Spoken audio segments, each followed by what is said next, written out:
নমস্কার বন্ধুরা, সর্ষে শাকের একটা রেসিপি তোমাদের সাথে আমি আগে শেয়ার করেছিলাম, যেটা তোমাদের খুব ভালো লেগেছিল।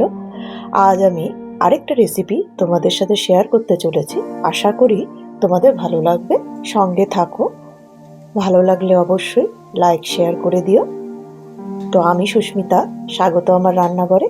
শাকগুলো ভালোভাবে বেছে আমি এখানে ধুয়ে নিয়ে এবং কুচিয়ে নিচ্ছি। যতটা ফাইন তোমরা কুচিয়ে নিতে পারবে ততটাই ভালো হবে।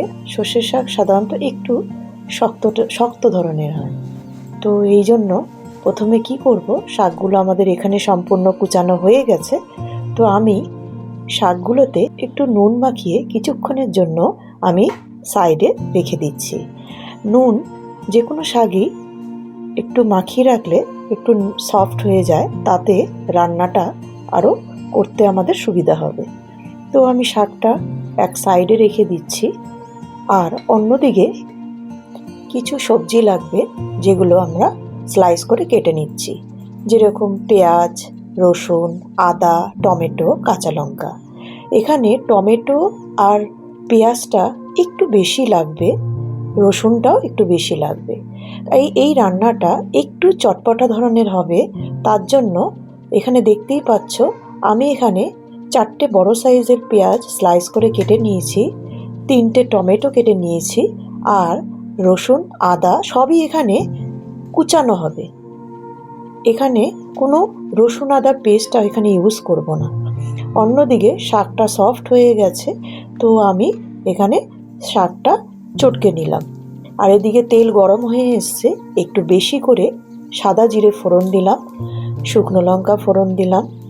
ফোড়নটা এখানে ক্র্যাক হয়ে আসলে আমরা প্রথমে পেঁয়াজটা দিয়ে দিচ্ছি। পেঁয়াজটা একটু নুন দিয়ে ভালো করে ভেজে নিতে হবে।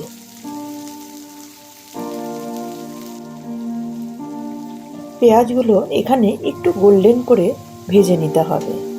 যখন গোল্ডেন কালার আমাদের এসে গেল, তখন আমি রসুন কুচিটা দিয়ে দিচ্ছি আর আদা কুচিটা দিয়ে দিচ্ছি।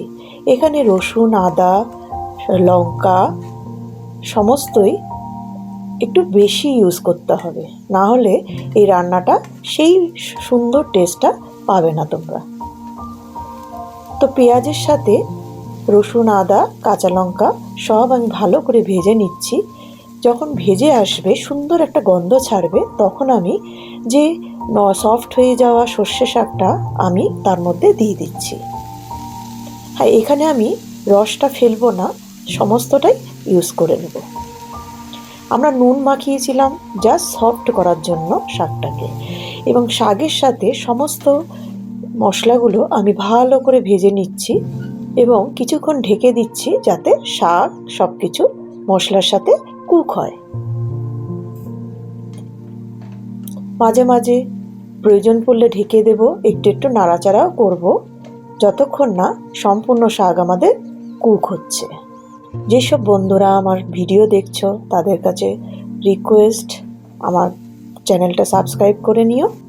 সব বন্ধুদের কাছে আমার রিকোয়েস্ট, চ্যানেল সাবস্ক্রাইব করার পরে প্লিজ আনসাবস্ক্রাইব করো না। একে অপরকে সাপোর্ট না করলে চ্যানেলটা কি করে এগোবো বলো। এদিকে আমাদের সমস্ত কিছু ভাজা হয়ে গেছে, এবার টমেটোটা দিয়ে দিচ্ছি। টমেটোটা অনেকটাই দিতে হবে। টমেটোর সাথে সমস্ত মশলা আবার এটা নাড়াচাড়া করে করে আমি টমেটোটা ততক্ষণ নাড়াচাড়া করব যতক্ষণ সফট হয়ে আসছে। শাকটাতে অলরেডি নুন দেওয়া আছে, তাই জন্য এই রান্নাটাতে আর নুন দেওয়ার প্রয়োজন নেই। এখানে হলুদও আমি ইউজ করছি না। এখানে গ্যাসের ফ্লেমটা মিডিয়ামেই হবে। যখন আমি সমস্ত সবজি নাড়াচাড়া করব, তখন একটু ফ্লেমটা হাই করে করব, এবং যখন আমি লিড দিয়ে ঢেকে দিচ্ছি তখন ফ্লেমটাকে মিডিয়াম টু লো রাখবো। এখানে দেখতেই পাচ্ছ সমস্ত যখন হয়ে এসছে, তখন আমি একটা ম্যাশারের সাহায্যে আমি সমস্ত সবজিটা একটু ম্যাশ করে নিচ্ছি, কারণ এখানে গরম। তো ম্যাশারের সাহায্যে একটা আমি ভালো করে পেস্ট করে নিচ্ছি। যখন ম্যাশ হয়ে যাবে তখন একটু গরম মশলা পাউডার দিয়ে দিলাম, সেটা দিয়েও কিছুক্ষণ নাড়াচাড়া করছি। আর যে শুকনো লঙ্কাটা আমি আগে ভেজে রেখেছিলাম, ওটা আমি তুলেই রেখেছিলাম, সেটাই একটু ক্রাশ করে দিয়ে দিচ্ছি। আর কি দেব? আর দেব হচ্ছে ভুট্টার আটা। এটা সর্ষে শাকের সাথে খুব ভালো যায়। তো ভুট্টার আটাটা দিয়ে অল্প অল্প করে দেব আর নাড়াচাড়া করতে থাকবো। প্রয়োজন পড়লে আবার পরে আরেকটু মিশিয়ে দেব। এবং ফ্লেমটা এখন লো রাখতে হবে, কারণ যখন আটাটা দেওয়া হলো না তখন একটু নিচে ধরে যাওয়ার সম্ভাবনা থাকবে।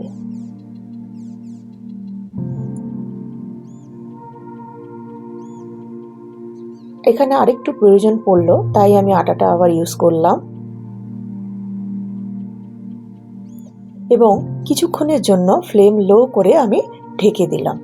যখন সমস্ত সবজিটা রেডি হয়ে যাবে আমাদের, তখন 1 টেবিল স্পুন আমি ঘি ছড়িয়ে দিচ্ছি। এখানে ঘিটা না দিলে এর সেই টেস্টটা আসবে না। শীতকালে এরকম একটা সবজি সত্যি অসাধারণ একটা রেসিপি। তো তোমরা অবশ্যই এটা একবার ট্রাই করবে এবং রুটি দিয়ে এটা অসাধারণ লাগবে। চাইলে তোমরা ভাত দিয়েও খেতে পারো। রেসিপিটা কেমন লাগলো অবশ্যই আমাকে কমেন্টস করবে। পুরনো বন্ধুদের কাছে রিকোয়েস্ট আমার সঙ্গে থাকার জন্য, এবং তোমাদের কাছ থেকে আমি এত ভালোবাসা পাচ্ছি, তার জন্য অসংখ্য ধন্যবাদ। এবং লাস্টে আরও 1 টেবিল স্পুন ঘি আমি ছড়িয়ে দিলাম। আমি আবার ফিরে আসবো আরেকটা নতুন রেসিপির সাথে। ততদিন তোমরা সুস্থ থেকো, ভালো থেকো এবং আমাকে অবশ্যই ফলো করবে।